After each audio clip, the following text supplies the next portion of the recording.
What is going on, guys? It's Tony with Urban Girl Scout Media, living the dream as always. And it's funny, just about 5 days ago, I released a series of videos about Modern Horizons 2.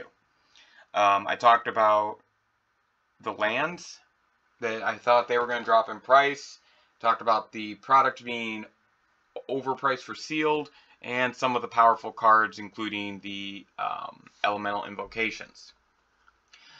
Here, just 5 days since those videos were recorded, and my oh my, am I here to gloat. So first off, a couple weeks ago, it was not uncommon to find the bestseller tag on a $270 box of Modern Horizons 2 Draft Booster Box. Look at that price. Heck, I was flabbergasted that it was $100 for a fat pack. $84.79 seems a lot more realistic. So about $85 after shipping. It's going to be close to $90 with taxes and everything and all that good jazz, right? But notice the prices have dropped. Look at the singles cards. Guys, when I made that video, Ragavan was over $75. Check that out right now. $59 or $57, excuse me. Grief, it's trending down. It's still not where I believe it's going to fall to. Urza Saga, one of the few cards that can really say it's having a good final week before pre-release, or a couple weeks before the actual release. And then we get into the lands. I did not expect to see these lands drop like this. Now, Cabal Coffers, I wish I would have spoken more about that. I did not think it was going to stay that high of a price as it was pre-release. I think it was over $60 when I made my video. I just didn't believe that was a good price point for it. But look at this, $25 for a Marsh Flats or Arid Mesa. Pretty amazing time to be a Magic player, if you ask me. Because, like I said in one of those videos, this is the time to buy your fetch lands. You could, in theory, buy one of each of these fetch lands and get out the door for under $200 right now. You could buy a playset of Marsh Flats and Arid Mesas close for $100, and depending upon who you purchase them through and if they're willing to cut you a deal and when you buy them, those first three, Misty, Verdant, and Scalding, you might be able to get a playset for $200. Guys, this is a rare moment for Magic the Gathering fetch lands. Do not, and I'm going to say it again, do not sleep on this. If you miss your opportunity here at these fetch lands, you are going to be waiting. And I said in that video there's going to be people who are going to make money off of this set. You see already where the money is going to be made. These prices for some of these cards, especially these fetch lands, these are going to be the low spot for a long time to come. You look at some of these other cards in here, until they really have a chance to hit the formats, you see like this Hierarch dropped pretty hard. The Voidwalker dropped pretty hard. Wait until they hit the formats, and I think they're going to go up a bit. Packs are being opened. It's floating into the market. Look at that. Subtlety. I struggled with Subtlety, both in real life and in the card. Because the card, I was thinking to myself, man, I just don't know if it's a good enough spell to give up another card to counter. Look at that. It's lost over 50% of its value this week alone. I think this is going to be the trend. Check that out. Imperial Recruiter, you can get it for around $20. Keep your eyes on it. I think you will be able to get that probably in the $12 to $15 range where it's all said and done. And then you see there's a sharp drop. A lot less cards over $10. So when I was talking earlier this week and I said, listen, these prices are not stable. They're not sustainable. This is kind of what I was talking about. Now, I didn't know that everything was going to drop. And I don't know what the average percentage per card for the overall set, whatever you want to look at it as, I don't know what that is. But you're looking at these percentages, and this is not good. To people that panicked and bought at $275 per draft or $100 per booster bundle, I'm sorry. Hopefully there's a way for you to get some of that money back. You do see some of these have price guarantees on them. So hopefully people did not, like I've seen some card stores that are not going to have a lower price. Like there are card stores within an hour of me in any direction that are selling these draft booster boxes. So I could go here, free shipping, $236, probably about $250-ish around after taxes, right? And yes, it has to get shipped to me. But I'm looking at one store on my cell phone right now. I don't want to put them on blast. They advertise they're selling it for $280 a box, pre-tax. $279.99 pre-tax. I can't justify $30 more just pre-tax versus the overall here. Not for a set that the margins are that thin. Or at least in my opinion. The room for error on this set is very thin, especially when you're looking at the cards that are crashing, the way that the market is already. Just look at these prices. This is crazy.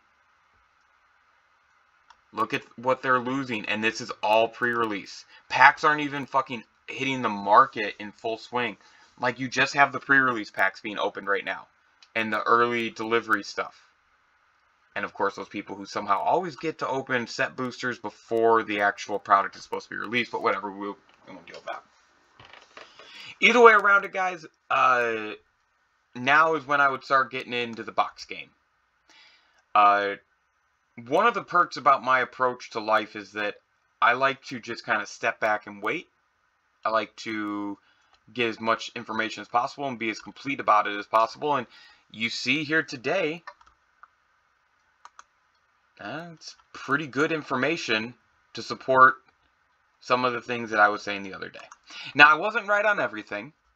There are some cards that are going up. I did not think that Urza Saga was that good of a card. Early in its pre-release gameplay, a lot of positive chatter online. And I definitely did not predict that these three fetch lands, Misty, Verdant, and Scalding, would drop below 40 like that quickly. I thought there was going to be a 60 to 90 day thing. Gives me hope that maybe over the next 60 to 90 days, it'll actually be smart to go and buy more than just a play set. If you're trying to make some money long term, this is a good investment. I am going to revise my opinion here about sealed product. For this one, I do suggest if you can get a box around this $236 price, whether that's on Amazon or it's at your local card store, I would get it and keep a sealed box around. If you can get two, crack one. But I think right now my play is going to be keeping one box sealed for sure. Reason being, there is still value in this set. There's a lot of powerful cards.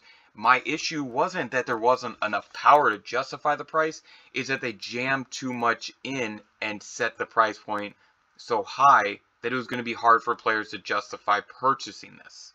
And the last thing we want is for casual players to be priced out of this game. I don't care what anyone says. I got a lot of pushback on the social medias about, someone said it's simple supply and demand. And, you know, of course there was some of those same people that were talking during the Secret Lair Walking Dead release that if we just boycott it, it won't, you know, we can do this as a community. And then it turns out that's the best-selling Secret Lair they've had.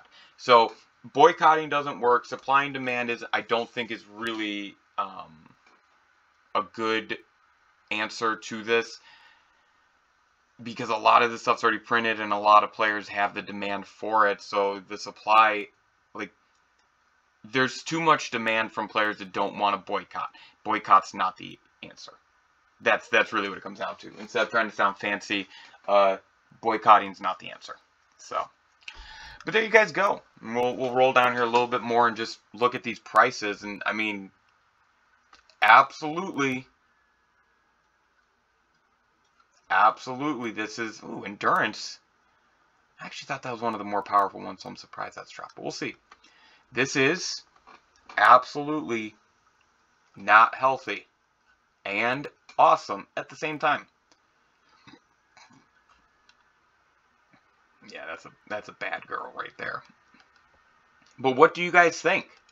As you guys see these prices, as you guys see, I mean, there's some cards in here that I really want. So this works out great for me. It really does. I wasn't about to drop 10 bucks on a Fractured Sanity, but I wanted it. Have we gotten an uncommon or nope? So what's our first uncommon?